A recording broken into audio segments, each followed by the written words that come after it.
Hello, thanks for joining me today. I'm amazed to tell you that we've come to the end of the first series of Highly Relational, and what a wonderful journey it's been. When we started in the middle of July, I had no idea just how much terrific thought leadership there'd be, with so many essential aspects of creating world-class teams in the workplace, along with dozens of practical ideas of how to make a difference with a team, whether it's one you're currently on, one you're leading, or one you're coaching or consulting with. Thanks so much to our guests who gave up their valuable time to be with us. Collectively, they have several hundred years of hard-won direct experience of facing into the joys and perils of bringing people together to do their best work, solving thorny problems, delivering on promises, producing new ideas, and most importantly, creating generative and fulfilling working environments for themselves and the people they work with. Our series has covered topics ranging from applied creativity and relational dynamics to storytelling and the power of love at work. Throughout it all, we've had one simple aim: to help you create exceptional teams, whoever you are and wherever you work. And the response from you has been absolutely fantastic. Thank you so much for listening and engaging with what we're doing. It's been so rewarding to hear how much you appreciate the expertise that's being shared and the value you're getting from listening to each episode.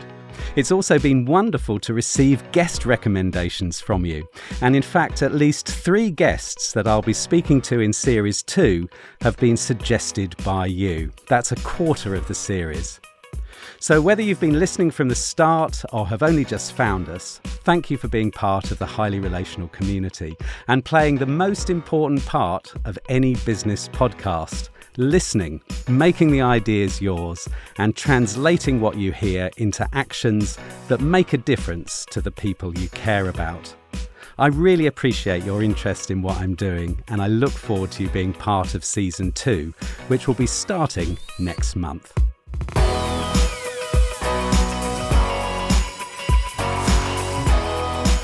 So what's today's programme all about? Well, I wanted to share again with you some reflections about the guests and conversations we've had in the second half of the series. At the halfway point, I did the same, and if you've not heard that first bonus episode, it's well worth a listen.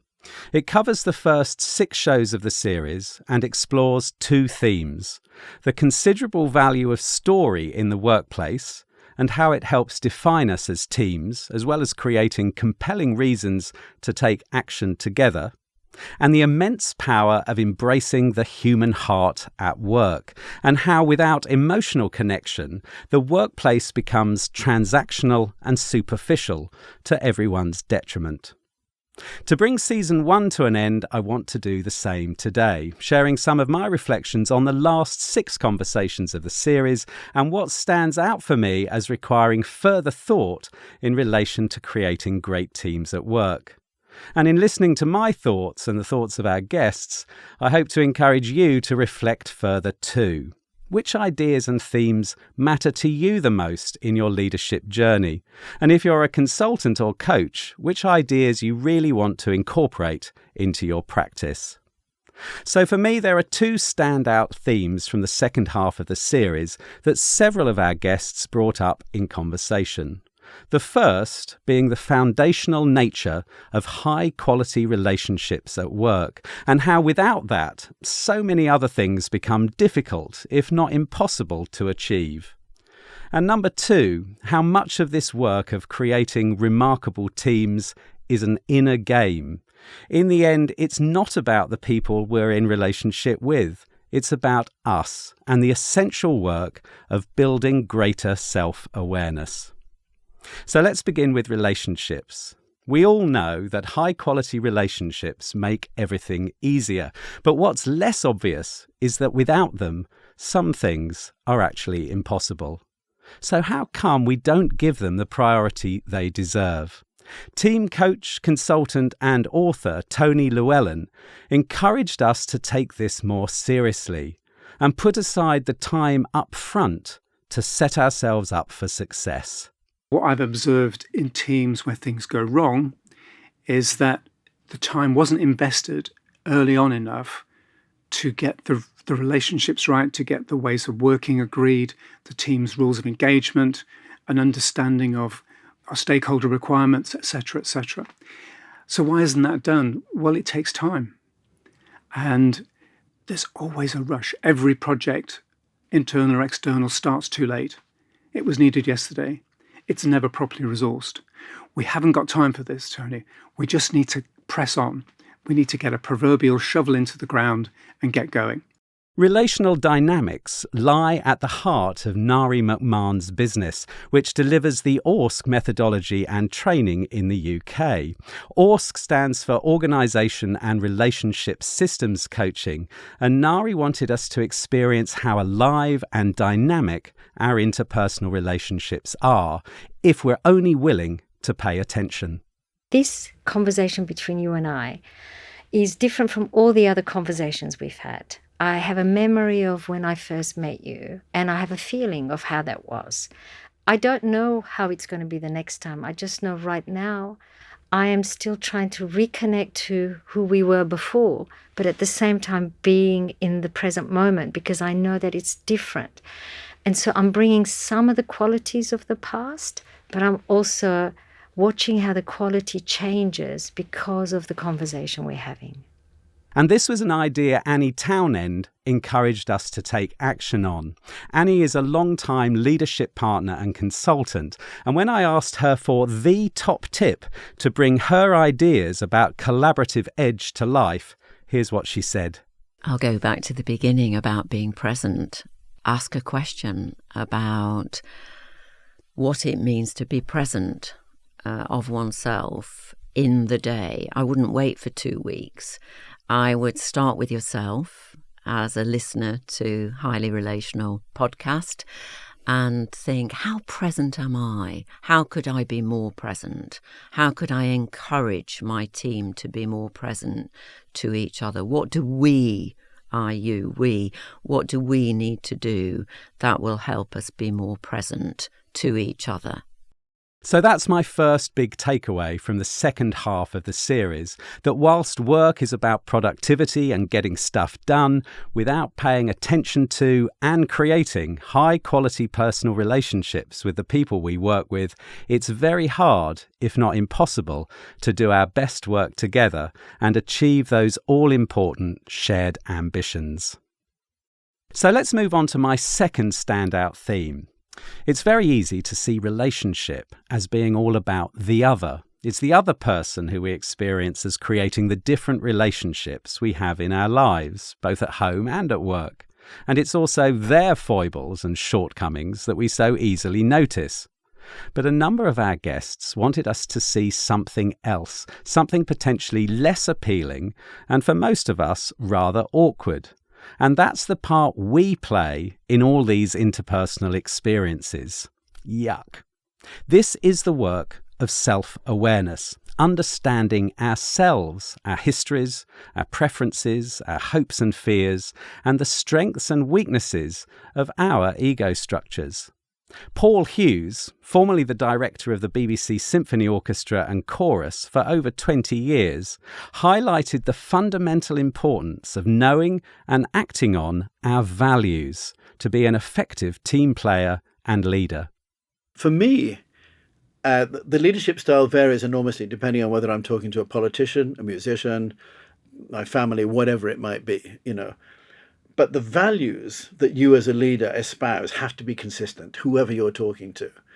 And I think how you are your authentic self in terms of the values, whether that's, transparency, trust, communication, honesty, fairness, loyalty, these are the values that I espouse very highly and have stood me in good stead. But my leadership style varies enormously depending on who I'm talking to, but those values have to be consistent.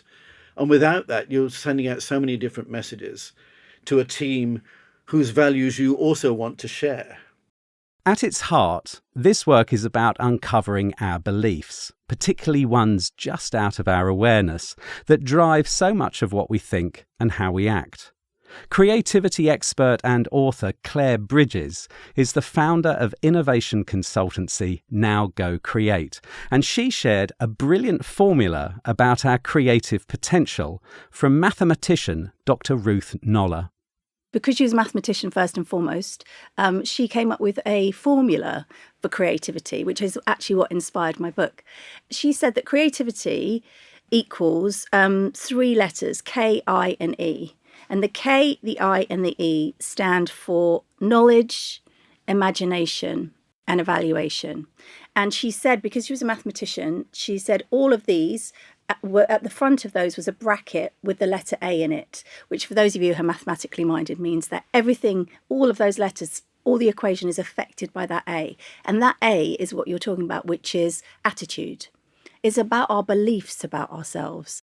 So what's the ultimate insight we might gain from a serious and consistent attempt to be fully self-aware? Joel Mitchell, Managing Director of Stagecoach South East, offered us the profound insight that we can actually come to know who we really are. His analogy was that all the roles we have in our life, all of our identifications, both at home and at work, are like coats that we put on. So I've got a managing director of a bus company coat, I've got a fiance coat, I've got a dad coat, I've got a stepdad coat, I've got a jokingly said rubbish cricketer coat. I'm awful at cricket, but I enjoy it and I'm enjoying being part of a team. But I work really hard not to wear any of the coats at the same time because, as I said, you get hot doing that. And also, if you wear too many of the coats for too long, it will get dog-eared and tired. And then the final learning in that is when, and this was really nice about the ego, really good learning in terms of that, is you asked me earlier, who are you if you're not your thoughts or your identification with any of those coats? When you take every single coat off, name everything you do in life, friend, husband, partner, wife, name them all, take all those coats off, you are what's left. So who, or perhaps what, are you if you take off all those coats, all the various roles you play in your life? Some would say that's a lifetime's work to understand.